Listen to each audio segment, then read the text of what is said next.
Okay, guys, fourth time, fifth time's a charm, maybe. I think I've got this figured out, so hopefully somebody will be patient enough to get on line with me here in a minute and check this out. But in any event, I do think I've got this going, and here's somebody.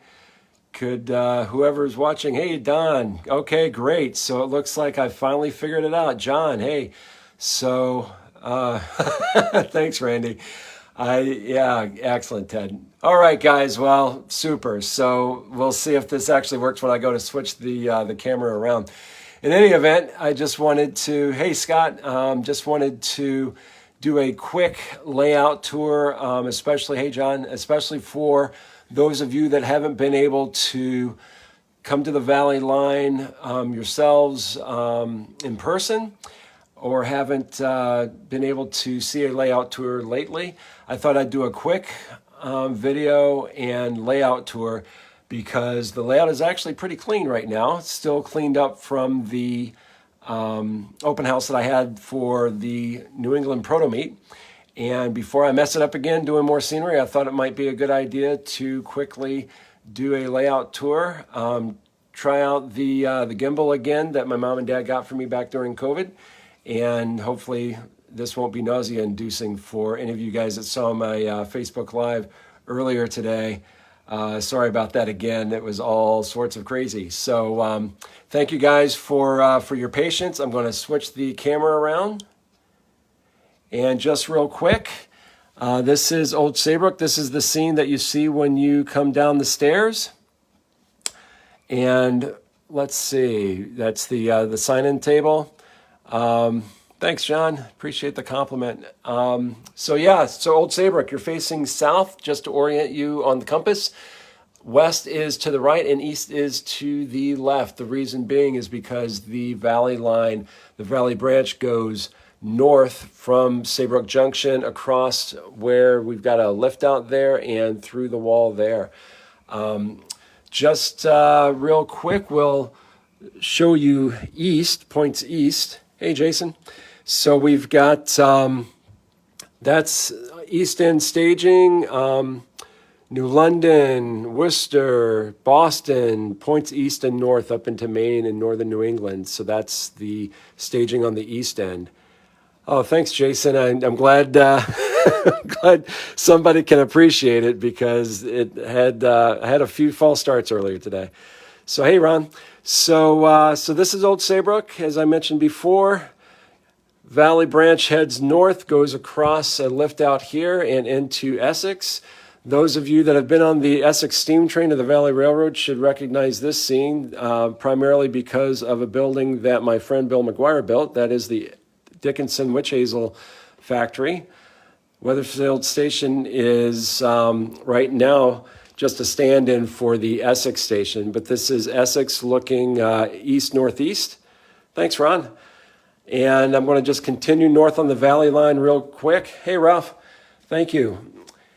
And we're going to go around the bend, continuing north. If you've been on the Essex steam train and head north from Essex, you'll come into the town of Deep River, which is here. I don't have the station in just yet, but the Lace Factory, which is right there, that's still there today. And the transload, you'll see here eventually, you'll see the Connecticut River is supposed to be on the other side of the tracks there. Transload track there would load barges from gondolas of bridge girders for the Baldwin Bridge construction in the summer of 1948 going across the Connecticut River. So as you continue north from Deep River, you come into the little hamlet of East Haddam and Goodspeeds, which is right here. Throughout the railroad, I've got prototype reference photos on the fascia to give you an idea of what you're going to see here. So there's the, there we go. You can see in the background the bridge over the Connecticut River and to Goodspeed Opera House, the swing bridge built in 1913. That is going to be basically this scene here. And this is the scene looking north in my era. And you'll see that hopefully one of these days here.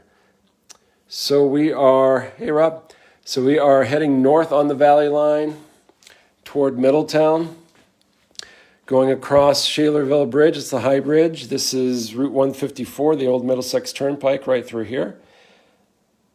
And this is the scenic highlight on the line. Nice high bridge. Still there today, just pretty overgrown with trees these days. And you continue north into Middletown in the other room through the wall here. Now, just real quick, and sorry to repeat this for anybody that's seen this before, but the airline branch also goes into Middletown through the wall there. And these towns here are totally fictional. Thanks, Scott. Thank Bill Schneider for that. He built that for me with the bridge abutments and everything, the bridge there. But these buildings here were salvaged off a layout from a dear friend of mine who passed away some years ago. He had a 4x8. He was more of a builder than an operator, which is why his buildings are beautiful. He had brass track and fiber ties, those. So the layout was, thanks, David. The layout was not really operational, so I salvaged everything that I could. And even though these towns are fictional, the track operates as the airline branch and goes into Middletown, like I said, through the wall here.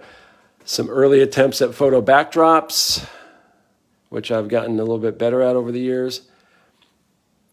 And this is, I can lay claim to all the scenery and track and everything below the buildings. All the buildings were built by this man, Chester Reck. And this previous town was Mill Hollow. This is Somerset. Again, two fictional towns. Operates as the airline, but totally freelanced. So just real quick, in front of the town of Somerset, we've got the West End staging, represents Cedar Hill Yard, points west and south, Oak Point, New York City, Pennsylvania Railroad, Maybrook. So a lot relying on those four tracks there. But I only model on the shoreline, on the main line, I only model the town of Old Saybrook. So it's just the one town, dogbone track arrangement to replicate the heavy mainline traffic. But since I do just model the one town, I can replicate all of the trains to the prototype schedule according to the 1948 timetable. So, yeah, John. Actually, I have it on good authority. He's working on his layout. That guy, Bill Schneider, is working like gangbusters on his layout tonight. So I don't think he's outside. If he is, I'm not answering. So that's the control panel. All the turnouts in Old Saybrook are powered by tortoises. All the rest of the turnouts on the railroad are manual. So this is some of the atmosphere and stuff that you see when you come to an operating session, kind of set the mood. Now, from East Haddam and that Shalerville High Bridge, the track punches through the wall and goes under the city of Middletown and comes up the only grade on the railroad, which is a 2% grade from under Middletown up this track here. This is continuing north on the Valley Line, coming into the south end of city of Middletown. And hey, Mom and Dad, I'm using that gimbal you got for me. So everybody can thank Mom and Dad for this, that it's not all herky-jerky. So anyway, this is Middletown real quick. I've got the airline branch comes in just like the prototype here. It would, on the prototype, it crosses over the Connecticut River here on a bridge, of course. And the Aragoni Bridge approach would be here. And I'll have that eventually. But these are all just kind of stand-ins right now. I'm just kind of playing around with some town buildings in Middletown. We've got Middletown Yard here. It had a north yard and a south yard. I've condensed them both into the one. And in the foreground, you've got the Valley Line continuing north. In the background, just like on the prototype off the north end of the yard, you've got the branch going to East Berlin. And operationally, I also have in the front track there is the staging track for Hartford and the north end of the line in Wethersfield, which we'll get to. So this is the latest scenery on the railroad that I just finished right before the proto meet. This is Cromwell. Still a lot to do here. Got to blend the road a lot better, do some weathering. The gas station isn't quite done yet, and I'm just calling it an abandoned but recently purchased gas station. They've put in a new coat of paint, but there's no glass yet, no interior, no pumps, but all that stuff will come eventually. So the backdrop photo there is actual colorized photo of town of Cromwell in my era, and blended in there. Hey, Roger. So continuing north of the Valley Line, you get to the dividend section of Rocky Hill and Hartford Rayon. Became Pratt & Whitney in later years, and was the biggest shipper and receiver on the line. Made parachutes during World War II. And some more photo backdrop there. Continuing north, you come into Rocky Hill proper, which, like many towns along this line, the towns predated the railroads. So when the railroad came through, usually it didn't go through the center of town. So Rocky Hill is a good example of that. The town of Rocky Hill is actually over that ridge. And down here, we're standing in the river, Connecticut River right now. This is the road that goes down to the Glastonbury Ferry. This station is still there today. This scene looks very similar still today, but in the foreground was Rocky Hill Forge, and which got torn down some years ago. The freight station was there until 2012. That's the freight station there, when the roof collapsed under a lot of snow, so it got torn down. But a little bit of a close-up. Again, with the prototype photo. And continuing north on the Valley Line, we head to the north end of Rocky Hill, up to and crossing Goff Brook. And the Goff Brook scene here. I-91 these days would cross right here going north that way. And if you look down to the right, heading northbound on 91, you would still see this bridge here today. It's still active track.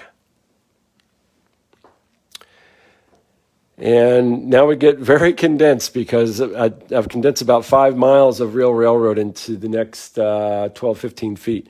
But in any event, it all operates like the prototype, and I've got a lot of nice prototype scenes here with the help from Dave Messer primarily, and his structure building.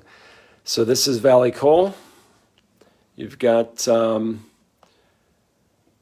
you got the backdrop there, colorized black and white photo. Still got some blending to do on the road there. You've got the office. Here is the prototype photos, some aerials of the area. Gray Rock Bottling at the Church Street section of Wethersfield, where the station is. And another prototype photo. A lot of reference photos on the fascia were taken by my friend John Wallace back during the 40s. He was in high school at the time and lived right along the line. We'll get to his house in a minute. This is the last section of Wethersfield backdrop that I have yet to do. And continuing north, you've got Wethersfield Lumber, generic house just to show that it's a residential area. And then that's John Wallace's house there. Again, built by my friend Dave Messer. I built the lumber company in Ballantynes, which we'll get to in a minute. But yeah, Dave did an amazing job. This is John's house in 1948, summer of 48.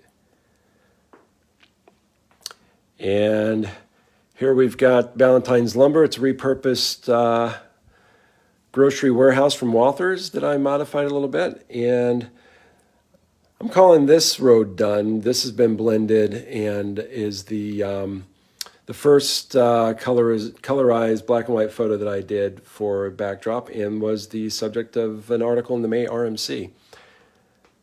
And unlike in the article, I actually finally got around to coloring the road to match. So a little bit of an improvement there. Continuing north, you head under the Route 15 overpass to the city of Hartford, which you see in the background. That is the first colorization on the layout. That is actually from a postcard that a buddy colorized. You can see the Blue Onion Dome of Colt Firearms and the Travelers Tower there in the far distance. Connecticut River on the right.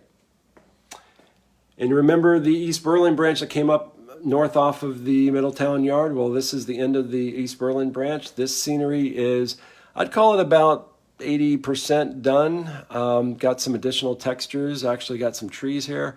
A lot more detailing to do, but first attempt at a photo backdrop, road going into the backdrop there, and Deb helped me with the coloring. Scratch built the loading dock out of a piece of styrofoam, used some ties and some nut bolt washer castings for the guardrails and the bumper posts. Station by Dave Messer, remaining buildings by my friend Bill McGuire, scenery by me.